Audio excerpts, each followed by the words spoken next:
ત્યારે રાઘવજી પટેલના નિવાસસ્થાને બાપુના સમર્થકોની બેઠક શરૂ થઈ છે. કોંગ્રેસના બળવાખોર ધારાસભ્યોની કમાન શંકરસિંહ વાઘેલાના પુત્ર મહેન્દ્રસિંહ વાઘેલાએ સંભાળી છે. બેઠકમાં રાઘવજી, પીઆઈ પટેલ અને અમિત ચૌધરી હાજર છે. તો કોંગ્રેસના બળવાખોર ધારાસભ્યોની બેઠક મળી રહી છે અને આ બેઠકની કમાન સંભાળી છે શંકરસિંહ વાઘેલા બાપુના પુત્ર મહેન્દ્રસિંહ વાઘેલાએ.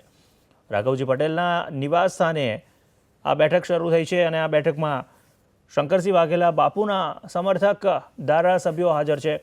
મહેન્દ્રસિંહ વાઘેલા, રાઘવજી પટેલ, અમિત ચૌધરી હાજર છે અને આ બેઠકની કમાન સંભાળી છે શંકરસિંહ વાઘેલાના પુત્ર મહેન્દ્રસિંહ વાઘેલાએ.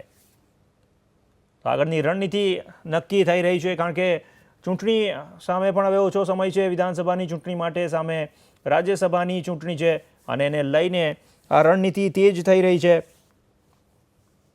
ત્યારે શંકરસિંહ વાઘેલાના સમર્થક ધારાસભ્યોની બેઠક મળી રહી છે અને એની કમાન સંભાળી છે શંકરસિંહ વાઘેલા બાપુના પુત્ર મહેન્દ્રસિંહ વાઘેલાએ.